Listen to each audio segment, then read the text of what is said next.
Hello friends, എല്ലാവർക്കും സുഖമെന്ന് വിശ്വസിക്കുന്നു കേട്ടോ. യൂറോപ്പിൽ എത്തിക്കഴിഞ്ഞിട്ടുണ്ടെങ്കിൽ എല്ലാവരും പോയിരിക്കേണ്ട ഒരു സ്ഥലം എന്ന് പറയുന്ന സ്ഥലത്തേക്കുള്ള യാത്രാ വിശേഷങ്ങളാട്ടോ ഇന്ന് നമ്മൾ പങ്കുവയ്ക്കാനായിട്ട് പോകുന്നത്. ഞങ്ങളുടെ താമസ സ്ഥലത്തിനടുത്തുള്ള സെസ്റ്റോ മാജിക് സ്റ്റേഷൻ്റെ അടുത്തു നിന്നാണ് ഞങ്ങളുടെ സ്വപ്ന യാത്രയിലേക്കുള്ള ബസ് കയറിയത് കേട്ടോ. ഇവിടെ നിന്ന് ഏകദേശം ഒരു 12 മണിക്കൂറിൻ്റെ നീണ്ട യാത്രയാണ് കേട്ടോ ഞങ്ങളെ കാത്തിരുന്നത്. പോകുന്ന വഴിക്ക് ഇടയ്ക്കിടയ്ക്ക് നമുക്കൊന്ന് ഫ്രഷ് ആവാനൊക്കെ ആയിട്ട്, അതുപോലെ തന്നെ വാഷ്റൂംസൊക്കെ യൂസ് ചെയ്യാനായിട്ട് അവർ നമുക്ക് അതിനുള്ള സൗകര്യങ്ങളൊക്കെ ഒരുക്കി തന്നിരുന്നു കേട്ടോ. ഞങ്ങൾ വൈകിട്ട് ഒരു 7:00 കൂടിയാട്ടോ നമ്മൾ യാത്ര തുടങ്ങിയത്. ഒരു 11:30 ആക്കിയപ്പോൾ തന്നെ നമ്മൾ സ്വിറ്റ്സർലാൻഡിൻ്റെ ബോർഡറിലോട്ട് എത്തിയിട്ടുണ്ടായി. അപ്പോൾ അവിടെ നമുക്ക് വാഷ്റൂമിൻ്റെ ഒരു ഫെസിലിറ്റി നമ്മുടെ ടൂർ ഓപ്പറേറ്റേഴ്സ് അറേഞ്ച് ചെയ്ത് തന്നിരുന്നു കേട്ടോ.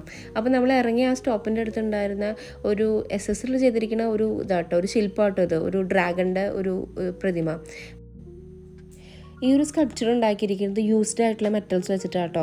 രാത്രി ആയതുകൊണ്ടാണ് ഇതിൻ്റെ ഭംഗി അത്രയ്ക്ക് കറക്റ്റ് മനസ്സിലാവാത്ത. നല്ല ഫിനിഷിംഗ് ആണ്, നല്ല ലുക്ക് ഉണ്ടായിരുന്നു, നല്ല ഫിനിഷിംഗ് ഉണ്ടായിരുന്നു. പിള്ളേർക്കൊക്കെ നന്നായിട്ട് ഇഷ്ടപ്പെട്ടു കേട്ടോ. അങ്ങനെ ഇവിടെ നിന്ന് നമ്മൾ നേരെ വാഷ്റൂമിലോട്ട് പോയി. ഇവിടെ നിന്ന് വാഷ്റൂമിലോട്ട് പോകണമെന്നുണ്ടെങ്കിൽ നമ്മൾ €1 വെച്ചിട്ട് നമ്മളവിടെ ഒരു മെഷീൻ ഉണ്ട്, ആ മെഷീനിലോട്ട് ഇടണം. അപ്പോഴാണ് അവിടെ നമുക്ക് എൻട്രി ആക്സസ് തരുള്ളൂ കേട്ടോ. അങ്ങനെ പിന്നെ അവിടെ നമ്മൾ വീണ്ടും ബസ്സിൽ കയറി നമ്മൾ യാത്ര തുടർന്നു കേട്ടോ. ഇതിപ്പോൾ നമ്മൾ മോർണിംഗ് ആയിട്ടുള്ള കാഴ്ചയായിട്ടോ കാണുന്നത്. സൂര്യനൊക്കെ കണ്ടോ, സൂര്യനൊക്കെ ഉദിച്ചുയർന്നിട്ടുണ്ട്. പോകുന്ന വഴിക്ക് നമ്മൾ ഒരു ടണലിൻ്റെ അവിടെ ഒരു ചെറിയ ആക്സിഡൻറ്റും കണ്ടു കേട്ടോ. അപ്പോൾ അത് ഇവിടുത്തെ ആക്സിഡൻ്റൊക്കെ പറ്റിക്കഴിഞ്ഞിട്ടുണ്ടെങ്കിൽ അവർ അവിടെ അതിനുള്ളൊരു ബോർഡും സൈൻ ബോർഡും കാര്യങ്ങളൊക്കെ വെക്കും. ആ ഒരു ഏരിയ ഒരു ഫുള്ളായിട്ട് ലോക്ക് ചെയ്യും. കണ്ടു, ഒരു കാറ് തല കീഴായിട്ട് മറിഞ്ഞ് കിടക്കുവാണ് ഇടിച്ചിട്ട്. അങ്ങനെ ഞങ്ങളുടെ ഡ്രീം ഡെസ്റ്റിനേഷനിലോട്ട് എത്തിയിട്ടോ. വേറെ ഒന്നുമല്ല, നമ്മുടെ പാരീസ് നഗരമാണ്. So guys, welcome to day 1 of our Paris trip.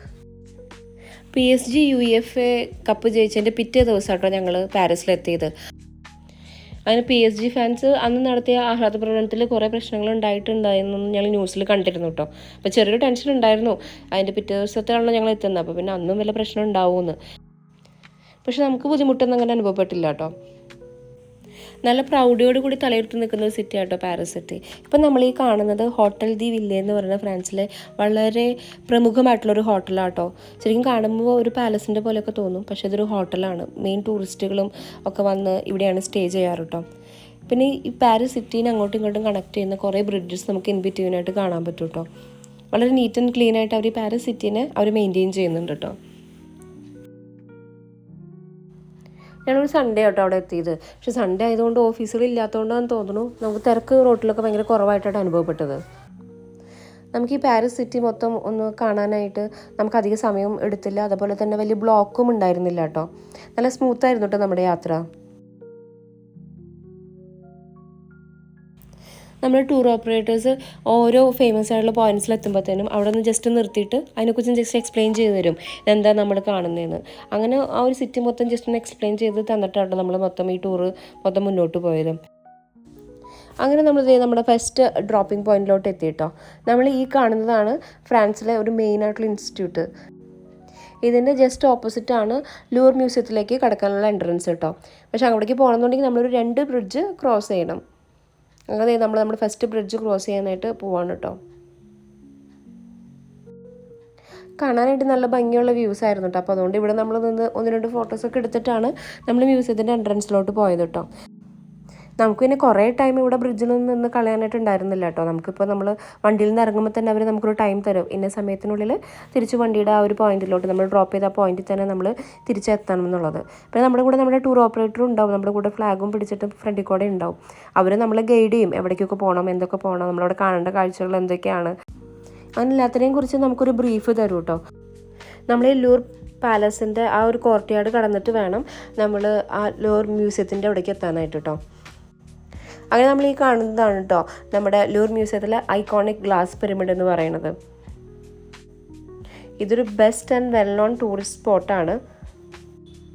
ഒരു മോർണിംഗ് 10 മണി ആ ഒരു സമയത്താട്ടോ ഞങ്ങൾ എത്തുന്നത് ഇവിടെ നമ്മൾ ഈ കാണുന്നതാണ് ലൂർ മ്യൂസിയത്തിൻ്റെ അകത്തേക്കുള്ള എൻട്രൻസ്.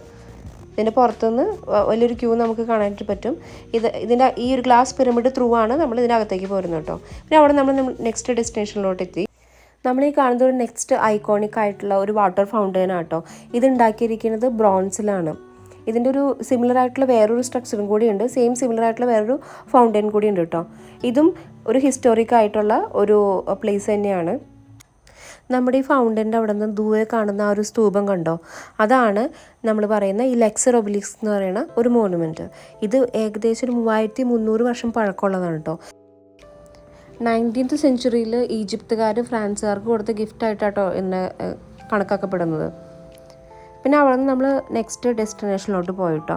അതായിരുന്നു നമ്മുടെ ആർക്ക് ദി ട്രിയോംഫ് എന്ന് പറയുന്നത്.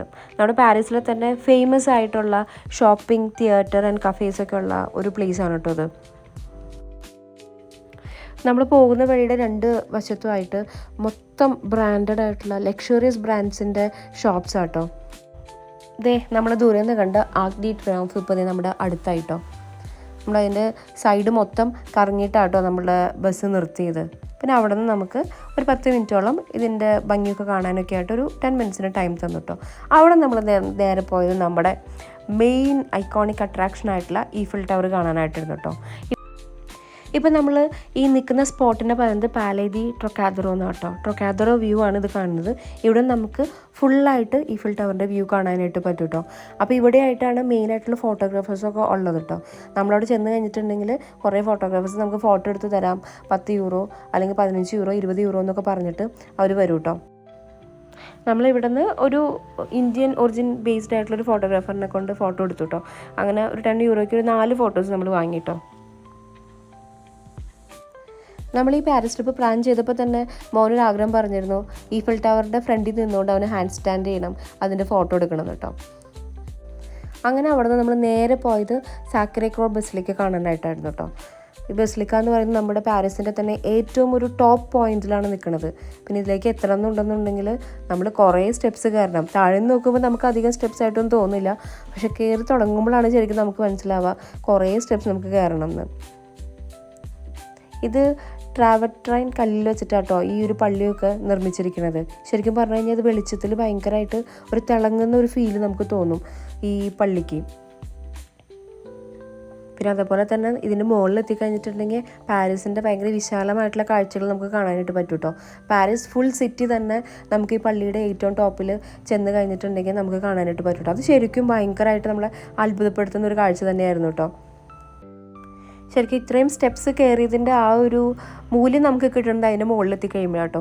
നമ്മൾ അവിടെ ചെന്നിട്ട് കാണുന്ന ആ ഒരു കാഴ്ച എന്ന് പറയുന്നത് നമുക്ക് വേറെ ഒന്നിനും തരാൻ പറ്റാത്ത ആ ഒരു ഫീലായിരുന്നു കേട്ടോ. നമുക്ക് ഫുൾ സിറ്റി നമുക്കിവിടെ നിന്ന് കാണാനായിട്ട് പറ്റുമായിരുന്നു.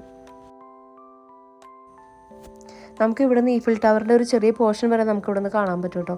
അത്രയും ഉയരത്തിലാണ് നമ്മുടെ ഈ ഒരു പള്ളി സ്ഥിതി ചെയ്യുന്നത് കേട്ടോ. ശരിക്കും മനസ്സ് നിറയുന്ന ഒരു വ്യൂ ആയിരുന്നു. നമ്മളിനി മുകളിലോട്ട് കയറി പള്ളിയുടെ ഉള്ളിലേക്ക് കയറാനായിട്ട് പോവാണ് കേട്ടോ. ഇനി ഇത്രയും ഈ കാണുന്ന കുറച്ച് സ്റ്റെപ്സും കൂടെ കയറി കഴിഞ്ഞാൽ നമ്മുടെ പള്ളിയുടെ ഉള്ളിലോട്ട് എത്താനായിട്ട് പറ്റും കേട്ടോ. നമുക്ക് ഈ പോകുന്ന വഴിക്ക് അവരോട് ബൈനോക്കുലേഴ്സൊക്കെ വെച്ചിട്ടുണ്ട്. നമ്മളൊരു 1 യൂറോ ഈ ബൈനോക്കുലറിൻ്റെ ആ ഒരു മെഷീൻ്റെ ഉള്ളിലേക്ക് ഇടുകയാണെന്നുണ്ടെങ്കിൽ ഈ ബൈനോക്കുലർ ആക്ടിവേറ്റോ നമുക്ക് ആ ബൈനോക്കുലർ ത്രൂ ഈ സിറ്റിനെ കുറച്ചും കൂടെ നമുക്ക് അടുത്ത് കാണാനായിട്ട് പറ്റും കേട്ടോ. പിള്ളേർക്ക് അതൊരു കൗതുകം തന്നെയായിരുന്നു കേട്ടോ. പിന്നെ നമ്മൾ പള്ളിയിലേക്ക് പോകുന്ന വഴിക്ക് കണ്ട വേറൊരു സവിശേഷതയാട്ടോ ഇതെന്ന് പറയുന്നത് ഒരു സ്റ്റാച്ചുവിൻ്റെ ഒരു രീതിയിൽ ഡ്രസ്സ് ചെയ്തിട്ട് അവിടെ നിൽക്കുന്ന ഒരു വ്യക്തി കേട്ടോ. ഒരു സ്ട്രീറ്റ് പെർഫോമറാണ്. പലരുടെയും വീഡിയോസിൽ ഞാൻ ആളെ കണ്ടിട്ടുണ്ട് കേട്ടോ. നേരിട്ട് കണ്ടപ്പോൾ ശരിക്കും അത്ഭുതമായി. പിന്നെ നമുക്ക് ആ ഒരു പള്ളിയുടെ ചുറ്റും ഒന്ന് കറങ്ങി കാണാനായിട്ട് മിനി ട്രെയിൻസൊക്കെ അവൈലബിൾ ആണ്. അതേപോലെ തന്നെ നമുക്കവിടെ വിൻറ്റേജ് കാർസും ഉണ്ട്. നമ്മൾ ചെറിയൊരു എമൗണ്ട് കൊടുക്കുകയാണെന്നുണ്ടെങ്കിൽ നമുക്ക് ഇവിടുത്തെ വിൻറ്റേജ് കാറിലും നമുക്ക് ട്രാവൽ ചെയ്യാം കേട്ടോ. ഞങ്ങൾ ജസ്റ്റ് അടുത്ത് നിന്ന് 2 ഫോട്ടോ ഒക്കെ എടുത്തിട്ട് ഞങ്ങൾ വീണ്ടും നടന്ന് തന്നെ നമ്മുടെ പള്ളിയുടെ അകത്തേക്ക് കയറി കേട്ടോ. പള്ളിയിലേക്കുള്ള എൻട്രൻസിന് ചെറിയൊരു ക്യൂ ഉണ്ടായിരുന്നു. ഇത് നമ്മൾ പള്ളിയുടെ അകത്ത് കാണുന്ന പള്ളിയുടെ ഒരു മിനിയേച്ചർ ഫോമാണ് കേട്ടോ. ശരിക്കും ഒറിജിനലിന് വെല്ലുന്ന ആ ഒരു പെർഫെക്ഷനാണ് കേട്ടോ ഈ ചെറിയൊരു മിനിയേച്ചർ ഫോമിൽ ഉണ്ടായിട്ടുണ്ടായത്. ശരിക്കും പറഞ്ഞു കഴിഞ്ഞാൽ അപ്പുറത്തും ഇപ്പുറത്തൊക്കെ നിൽക്കുന്ന ആൾക്കാരൊന്നും ഇല്ലാതെ ഇത് മാത്രമായിട്ട് എടുക്കണമെന്നുണ്ടെങ്കിൽ ഇത് പള്ളിയല്ല എന്ന് ആരും പറയില്ല. കാരണം അത്രയും പെർഫെക്റ്റ് ആയിട്ടാണ് അതിൻ്റെ ഓരോ ഭാഗവും അവരുണ്ടാക്കിയിരിക്കുന്നത് കേട്ടോ.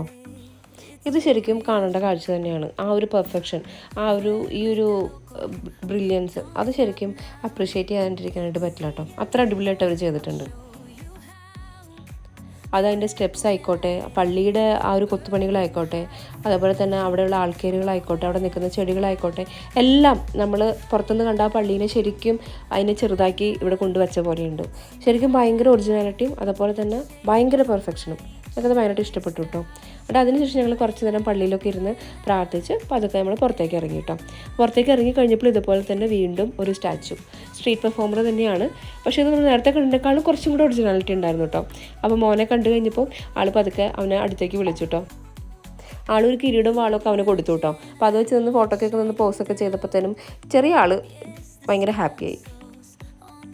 ഇത് നല്ല പെർഫെക്ഷൻ ഉണ്ടായിരുന്നു കേട്ടോ. ആൾ ഒട്ടും അനങ്ങുന്നുണ്ടായിരുന്നില്ല. പിന്നെ ആൾ കുറച്ചും കൂടെ ഒരു കോമിക്കായിട്ടുള്ള ഒരാളാണ് കേട്ടോ. ഇപ്പോൾ കുഞ്ഞു കുട്ടികളൊക്കെ പോകുമ്പോൾ അവരെ മാക്സിമം എൻ്റർടൈനൊക്കെ ചെയ്യാനായിട്ട് നോക്കുന്നുണ്ടായിരുന്നു. അവിടെ നമ്മൾ നേരെ പോയത് ഭക്ഷണം കഴിക്കാനാണ്. മാക്ഡി പോയിട്ട് ഞങ്ങൾ വിശാലമായിട്ടുള്ള ലഞ്ച് കഴിച്ചു. പിന്നെ അവിടെ നിന്ന് നമ്മൾ പതുക്കെ വീണ്ടും നമ്മുടെ ബസ്സിൻ്റെ അടുത്തേക്ക് നടന്നു വന്നു കേട്ടോ. ഇവിടെ നമ്മുടെ മാക്ഡിയിൽ കുറേ ഇന്ത്യൻസ് ഉണ്ടായിരുന്നു, അതും മലയാളീസ്. അപ്പോൾ അവരെ കണ്ടു കഴിഞ്ഞപ്പോൾ സന്തോഷമായി. ഇനി പോകുന്ന വഴിക്ക് നമ്മൾ കണ്ട അവിടുത്തെ ബേക്കറി ഐറ്റംസ് ആണ് കേട്ടോ. അത് ഇവിടെ ഈ പാരീസ് എന്ന് പറയുന്നത് ക്രൊസാൻസിനൊക്കെ ഭയങ്കരമായിട്ട് ഫേമസ് ആയിട്ടുള്ള ഒരു സിറ്റിയാണ്. അതും വലിയ വലിയ ക്രൊസാൻസൊക്കെ ഇവിടെ കിട്ടും. സ്വീറ്റ്സ് ഭയങ്കര ഫേമസ് ആണ് നമ്മുടെ പാരീസിൽ. അങ്ങനെ 1-2 ക്രൊസാൻസ് ഒക്കെ കഴിച്ച് ഞങ്ങൾ അവിടെ നിന്ന് പതുക്കെ ഞങ്ങളുടെ യാത്ര തുടർന്നു കേട്ടോ. അപ്പോൾ ഞങ്ങളുടെ ഫ്രണ്ടിൽ തന്നെ ഞങ്ങൾ ടൂർ ഓപ്പറേറ്റർ ഫ്ലാഗും കൊണ്ട് ആസ് യൂഷ്വൽ നടക്കുന്നുണ്ടായിരുന്നു കേട്ടോ. അങ്ങനെ പുള്ളിക്കാരനെ അനുഗമിച്ച് ഞങ്ങളുടെ ബസ്സിൻ്റെ അടുത്തേക്ക് നീങ്ങുമായിരുന്നു കേട്ടോ. ഇനി നമ്മൾ നേരെ പോകുന്നത് നമ്മുടെ റൂമിലോട്ടാണ്. നമ്മൾ ചെക്ക് ഇൻ ചെയ്യാനായിട്ട് പോവുകയാണ്. ഇത് കാണുന്നതാണ് നമ്മുടെ ഹോട്ടൽ.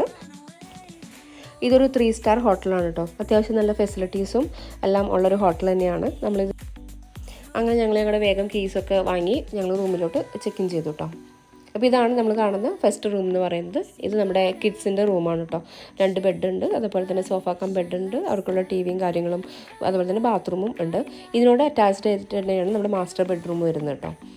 ഇത് ഞങ്ങളുടെ മാസ്റ്റർ ബെഡ്റൂമാണ്. ഇവിടെ നമുക്ക് അത്യാവശ്യം നല്ല സൗകര്യങ്ങളുണ്ട്. നമുക്കൊരു ടേബിളുണ്ട്, വർക്കൊക്കെ ചെയ്യണമെന്നുണ്ടെങ്കിൽ അതിന് പറ്റിയ ടേബിളുണ്ട്.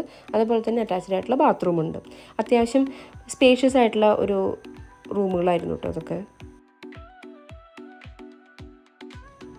അങ്ങനെ ഞങ്ങൾ വന്ന് ഫ്രഷായി കുറച്ച് നേരം ഒന്ന് റെസ്റ്റ് ചെയ്തു. വൈകിട്ട് ഒരു 7 മണി കഴിയുമ്പോൾ ഡിന്നറൊക്കെ കഴിഞ്ഞ് 8 മണിയോട് കൂടി മെട്രോ സ്റ്റേഷനിൽ എല്ലാവരും എത്തണമെന്ന് നമ്മുടെ ടൂർ ഓപ്പറേറ്റർ പറഞ്ഞിട്ടുണ്ടായിരുന്നു കേട്ടോ. നമ്മുടെ ഈഫിൽ ടവറിൻ്റെ നൈറ്റ് വ്യൂ കാണാൻ വേണ്ടിയിട്ട്. ഞങ്ങൾ ഹോട്ടലിനോട് ചേർന്ന് തന്നെ ഒരു മക്ഡി ഉണ്ടായിരുന്നു കേട്ടോ. അപ്പോൾ ഞങ്ങൾ അവിടെ നിന്ന് ഡിന്നറൊക്കെ കഴിച്ച് വേഗം ഒരു 8 മണിയോട് കൂടി തന്നെ മെട്രോ സ്റ്റേഷനിലോട്ട് എത്തിയിട്ടോ. അങ്ങനെ നമ്മൾ ഈ മെട്രോ കയറി നമ്മൾ ഈഫിൽ ടവറിൻ്റെ നൈറ്റ് വ്യൂ കാണാൻ വേണ്ടിയിട്ട് പോവാണ് കേട്ടോ. ഇപ്പോൾ ഈ കാണുന്ന ഈ അൽമ മാർസോ എന്ന് പറയുന്ന ഈ മെട്രോ സ്റ്റേഷൻ സ്റ്റോപ്പ് കണ്ടോ, അതിൻ്റെ തൊട്ട് താഴെയുള്ള ടണലിൽ വെച്ചിട്ടാണ് ഡയന രാജകുമാരി അപകടത്തിൽപ്പെട്ടത് കേട്ടോ. കുറേ വർഷങ്ങൾക്ക് മുമ്പാണ്, ബട്ട് ജസ്റ്റ് പറഞ്ഞു എന്നേ ഉള്ളൂ. അങ്ങനെ ഒരു 9 മണി കഴിഞ്ഞപ്പോഴത്തേനും നമ്മൾ ഈഫിൽ ടവറിൻ്റെ അവിടെ എത്തി കേട്ടോ. അവിടെ നിന്ന് നമ്മൾ പതുക്കെ ഈഫിൽ ടവറിൻ്റെ തൊട്ടടുത്തേക്ക് പോകാനായിട്ട് നടക്കുവാണ് കേട്ടോ. സമ്മർ സീസൺ ആയതുകൊണ്ട് രാത്രി 9 മണി ആയാലും നമുക്ക് ശരിക്കും ഉച്ചയ്ക്ക് ഒരു 2 മണി 3 മണിയുടെ ഒരു ഫീലാണ് കേട്ടോ. നോക്കിക്കേ എന്തൊരു വെളിച്ചമൊക്കെയാണെന്ന്. ഓരോ മണിക്കൂറിൻ്റെ ഗ്യാപ്പിലാണ് കേട്ടോ ഈഫിൽ ടവറിൽ അവർ ലൈറ്റ്സൊക്കെ ഓൺ ചെയ്യണത്.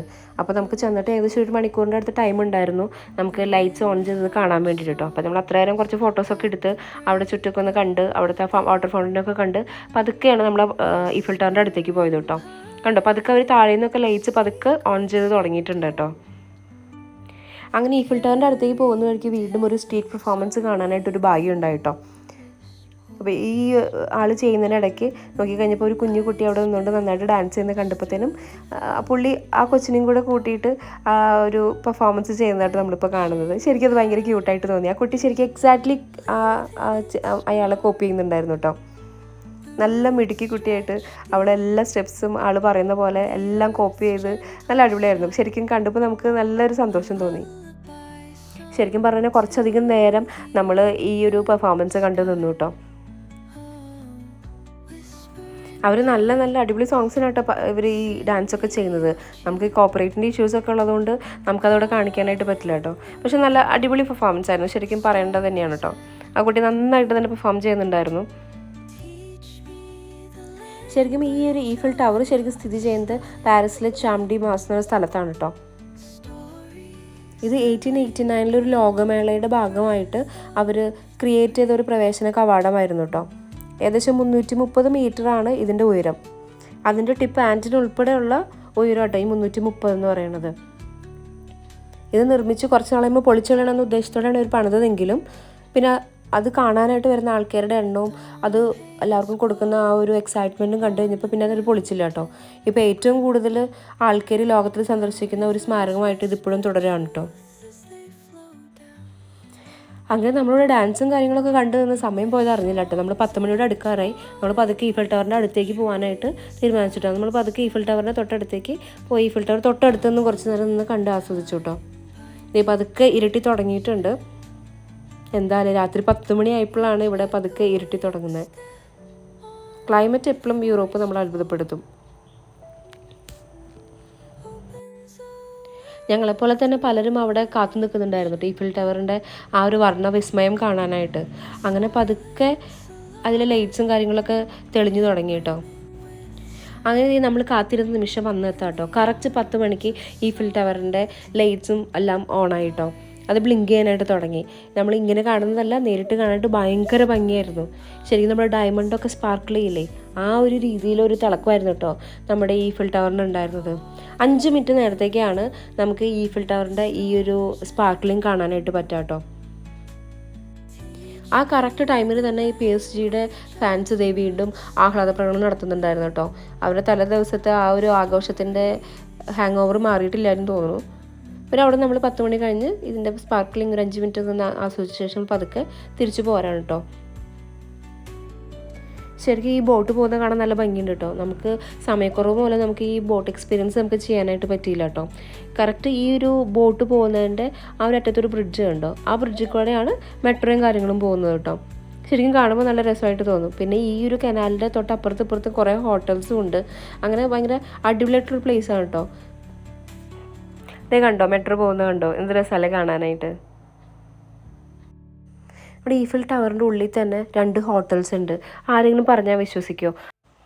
അതുപോലെ തന്നെ നമുക്ക് ഈ നിലകളിലേക്ക് കയറാനായിട്ട് സ്റ്റെപ്സും ഉണ്ട്. നമുക്ക് അതുപോലെ തന്നെ ലിഫ്റ്റിൻ്റെയും അവൈലബിലിറ്റി ഉണ്ട് കേട്ടോ. പക്ഷെ അത്യാവശ്യം നല്ല റേറ്റാണ്. അപ്പോൾ അതുകൊണ്ട് പിന്നെ നമ്മൾ അതിലോട്ട് മുതിർന്നില്ല കേട്ടോ. അങ്ങനെ ഇരുട്ട് വീണ് ലൈറ്റുകളൊക്കെ വന്നു കഴിഞ്ഞപ്പോൾ പാരീസിൻ്റെ ഭംഗി ഒന്നുകൂടെ ഇരട്ടിച്ചു കേട്ടോ. അങ്ങനെ ഒന്നുകൂടെ നമ്മൾ കാണാൻ ആഗ്രഹിച്ച ആ ഈഫൽ ടവറിൻ്റെ മതിവരെല്ലാം കണ്ടിട്ട് നമ്മൾ അവിടെ നിന്ന് യാത്ര തിരിക്കുകയാണ് നമ്മുടെ ഹോട്ടലിലോട്ട്. ഇനി പാരീസും അതേപോലെ ഈഫൽ ടവറൊക്കെ ഇനി കാണുമോ എന്നൊന്നും നമുക്ക് ഉറപ്പില്ല.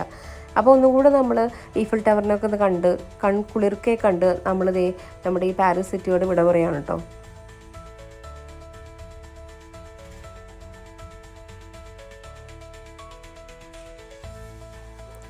അങ്ങനെ നമ്മുടെ പാരീസ് ഡേ 1 ഇവിടെ അവസാനിക്കുകയാണ് കേട്ടോ. പുതിയ യാത്രാവിശേഷങ്ങളായിട്ട് മറ്റൊരു വീഡിയോയിൽ നമുക്ക് വീണ്ടും കാണാം. അതുവരെ ടാറ്റ ബൈ.